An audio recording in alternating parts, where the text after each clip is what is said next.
আমরা আজকে রয়েছি পশ্চিম বর্ধমান জেলা ডিপিএসসিতে, জেলা প্রাথমিক বিদ্যালয় সংসদে। আমরা এসেছিলাম চেয়ারম্যান স্যারের সাথে দেখা করতে।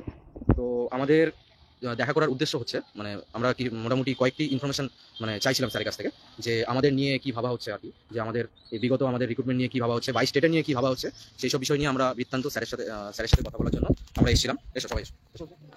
তো সেসব নিয়ে কথা বলার জন্য আমরা এসেছিলাম স্যারের সাথে। তো স্যারের সাথে অনেকক্ষণ কথা হলো আমাদের। স্যার আজকে এসেছিলেন, প্রথমে আমরা খবর নিয়ে যাচ্ছি স্যার আসবেন কিনা। তো সৌভাগ্যক্রমে স্যার আজকে এসেছেন আর কি। তো আসার পর স্যারের সাথে অনেকক্ষণ ধরেই আমাদের কথা হলো, অনেকক্ষণ ধরেই কথা বললাম।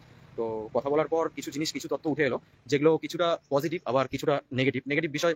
নেগেটিভ ঠিক বলবো না। স্যার আমাদের যে ডিপিএসসি সভাপতি স্যার, সরি চেয়ারম্যান স্যার, তো স্যার অনেক ভালো করে আমাদের সাথে কথা বললেন, যথেষ্ট টাইম নিয়ে কথা বললেন, যথেষ্ট সময় নিয়ে কথা বললেন, এবং উনি আমাদের রিক্রুটমেন্টের ব্যাপারে যথেষ্ট আশাবাদী। তো কিছু তথ্য, সব তথ্য এখানে বলছি না। মেইনলি আমাদের যে দাবিটা ছিল, আমাদের যে জিজ্ঞাসা ছিল, সেটা হচ্ছে যে স্যার আমাদের প্রাথমিক যে মূল প্রশ্ন ছিল, যে স্যার মানে আমাদের নিয়ে কি ভাবা হচ্ছে, পরবর্তীকালে আমাদের নিয়ে কি ভাবা হচ্ছে। তো যেরকমটা মানে সবাই আর কি যেরকমটা বলেন যে চলতি রিক্রুটমেন্টের কথা, তো স্যার বেশি চলতি রিক্রুটমেন্টের কথা বললেন না। স্যার বললেন যে আপনারা আশা রাখুন, হতাশ হবেন না, আপনাদের রিক্রুটমেন্টের ব্যাপারে আমরা যথেষ্ট আশাবাদী। আর পর্ষদ সভাপতির সাথে ওনার কথা হয়েছে, পর্ষদে উনি কথা বলেছেন আমাদের নিয়ে, এবং সেখান থেকে উনি জানতে পেরেছেন যে উনি আমাদেরকে একটাই কথা বললেন, যে রিক্রুটমেন্টটা যেহেতু একবার প্রাথমিকের যেহেতু রিক্রুটমেন্ট একবার শুরু হয়েছে, এটা কিন্তু আবার চলতে থাকবে, পর্যায়ক্রমে এবার চলতে থাকবে, এটুকু আমাদেরকে আশ্বাস দিলেন। আর বললেন যে আরেকটা কথা যেটা সবথেকে মূল্যবান, যেটা প্রতিটি মানে মোটামুটি যে বাঁকুড়া ডিবিএসসি যেদিন গেছিল, সৌরভ যেদিন লাইভ করে বললো যে প্রতিটা জেলা থেকে মোটামুটি একটা ভ্যাকেন্সি গেছে, এটা কিন্তু একদম সত্যি কথা। আমাদের এই জেলা থেকেও কিন্তু পর্ষদে ভ্যাকেন্সি গেছে, পাঠানো হয়েছে, ঠিক আছে। মোটামুটি 2 সপ্তাহ আগে কিন্তু ভ্যাকেন্সিটা পাঠানো হয়েছে পর্ষদে, তো আপডেটেড ভ্যাকেন্সি। এবার সেটা আমাদের জন্য নাকি অন্য কারোর জন্য, সেটা কিন্তু সেই ইনফরমেশন কিন্তু স্যারের কাছে নেই। স্যার বললেন যদি সেই ইনফরমেশনটা থাকে, তো তিনি আমাদের কাছে পরবর্তীকালে আমাদেরকে জানাবেন যে আমাদের জন্য ভ্যাকেন্সিটা নাকি অন্য কারোর জন্য, তো সেটা পরবর্তীকালে জানাবেন আর কি স্যাররা। আর আরেকটা বললাম, আরটিআই এর কথা বললাম স্যারকে। স্যার বললেন যে আমরা চেষ্টা করছি, আমাদের এখানে তো সবই নতুন জেলা ভাগ হয়েছে, আগে পুরোটা বর্ধমান ছিল, এখন পূর্ব বর্ধমান এবং পশ্চিম বর্ধমান দুটো জেলা ভাগ হয়েছে। তো ভাগ হওয়ার জন্য মানে কিছু অ্যাডমিনিস্ট্রেটিভ কাজকর্ম এখনো পূর্ব বর্ধমানেই রয়ে গেছে। তো একটু এসব বিষয়গুলো একটু অসুবিধার সম্মুখীন হতে হয় আমাদেরকে। তো সেটার জন্যই আর কি উনি বললেন যে আমাদের তরফ থেকে যথাসাধ্য চেষ্টা করা হবে, তোমরা আরটিআই করো, আমাদের তরফ থেকে যথাসাধ্য রিপ্লাই আমরা দেবো, বা পরবর্তীকালে আমরা দেখবো জিনিসটা আর ঠিকঠাকভাবে রিপ্লাই দেওয়ার চেষ্টা করবো। আর আমরা জানতে চাইলাম, আরো ভ্যাকেন্সি নিয়ে জানতে চাইলাম, আমাদের কতটা পশ্চিম বর্ধমান জেলায় কত বিদ্যালয় রয়েছে সেগুলো নিয়ে জানতে চাইলাম। তো সেগুলো নিয়ে ডিটেলস বলছি না এখানে, উনিও মানে অতটা কিছু বললেন না। তবে উনি আমাদের এটুকু বললেন যে উনি আমাদের মানে রিক্রুটমেন্টের বিষয়ে উনি আশাবাদী। আরেকটা জিনিস জিজ্ঞেস করলাম স্যারকে, যে মানে আগের 2009 সালের ব্যাপারটা একটু জিজ্ঞেস করলাম, যে 2009 নিয়ে কি কোনো মানে আমাদের জেলায় কি কোনো 2009 এর রিক্রুটমেন্ট বাকি আছে। স্যার কিন্তু পরিষ্কার বলে দিলেন যে 2009 সালের কোনো রিক্রুটমেন্ট কিন্তু বাকি নেই, 2009 নিয়ে আপনারা চিন্তা করবেন না, 2009 সালে কিন্তু কোনো রকম মানে রিক্রুটমেন্ট হওয়া কিন্তু বাকি নেই, ঠিক আছে। আর আরেকটা জিনিস বললেন যে আমাদের 2000 এই যে 22 রিক্রুটমেন্ট, এই রিক্রুটমেন্টে এখনো নিয়োগ চলছে, এখনো সেটা মানে চলছে আর কি। তো কিছু সংখ্যক হয়ে গেছে, আরো কিছু সংখ্যক বাকি রয়েছে। তো থার্ড ফেজ কাউন্সিলিং এখনো বাকি রয়েছে, তো সেটা হবে। সেটা হওয়ার পরই আমাদের মোটামুটি কিছু একটা আশা হলো। আমরা মোটামুটি স্যার বললেন যে তোমরা মোটামুটি পজিটিভ থাকো, তোমাদের জন্য ভাবা হচ্ছে, তোমাদের জন্য খুব শীঘ্রই তোমাদের ভ্যাকেন্সি আসবে।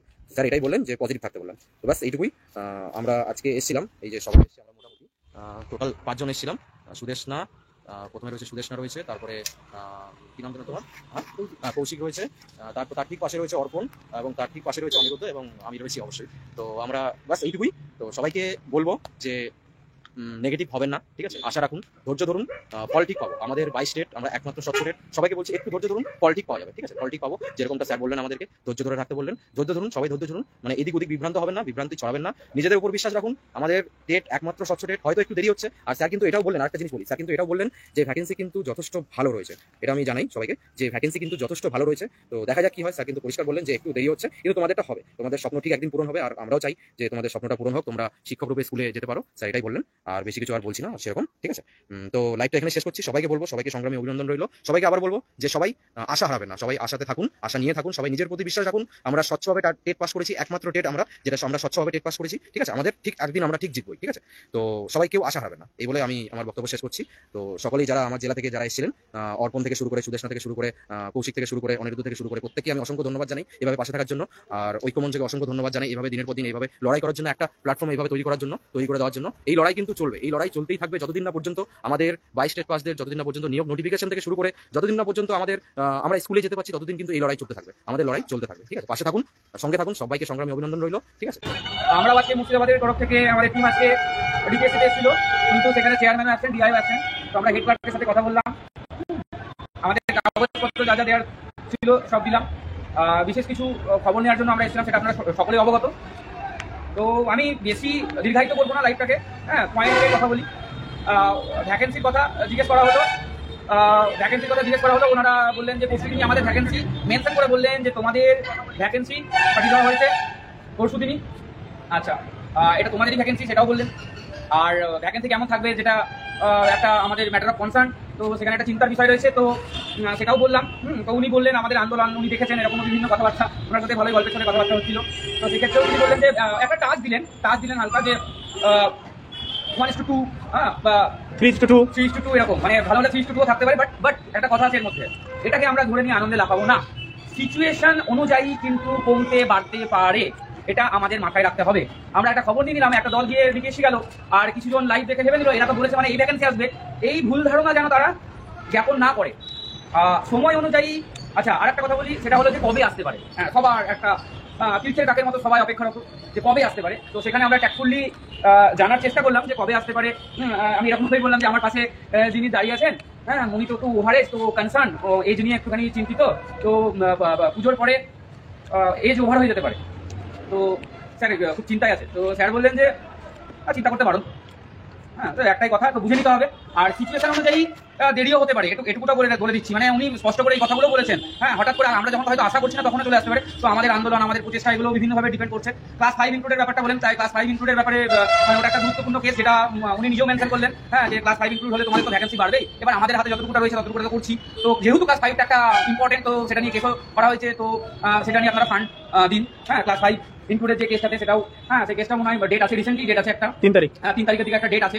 হ্যাঁ, তো সেখানে আমাদের যে ভেরিফাইড গ্রুপ সেখানে যোগাযোগ করুন। হ্যাঁ, আর যারা এখনো গ্রুপে যুক্ত হননি তাদেরকে বলুন হ্যাঁ আমাদের সাথে কন্ট্যাক্ট করতে এবং ভেরিফাইড গ্রুপে জয়েন হতে।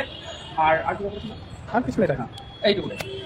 সমস্ত কথা তো আর ডাইরেক্ট বলা যাচ্ছে না এখানে, কিন্তু অনেক কিছুই আশ্বাস দিয়েছেন আমাদেরকে আজকে, যে তোমরা অ্যাপ্রক্স ভেবেই রাখো যে পুজোর ছুটি, পুজোর পর বা পুজোর মধ্যে যে কোনো টাইমে নোটিফিকেশন চলে আসতে পারে। সেটাও পরিস্থিতির উপর নির্ভর করছে। ভ্যাকেন্সি আমরা বললাম যে স্যার আমরা অ্যাপ্রক্স ভিক্টরটা খুবই ডিটেলসে বললো, এতজন পাস করেছিলাম, এতজন বাদ গিয়েছে, তার মধ্যে এরকম আছি, ভ্যাকেন্সি না দিলে তো আমরা একদমই শেষ হয়ে যাবো। উনি বললেন সব আমার জানা, তোমাদের কি কথা হয় সেটাও জানি, তোমাদেরকে ফলো করি সোশ্যাল মিডিয়াতে, তোমরা আন্দোলনে যাও সেগুলো দেখা হয়।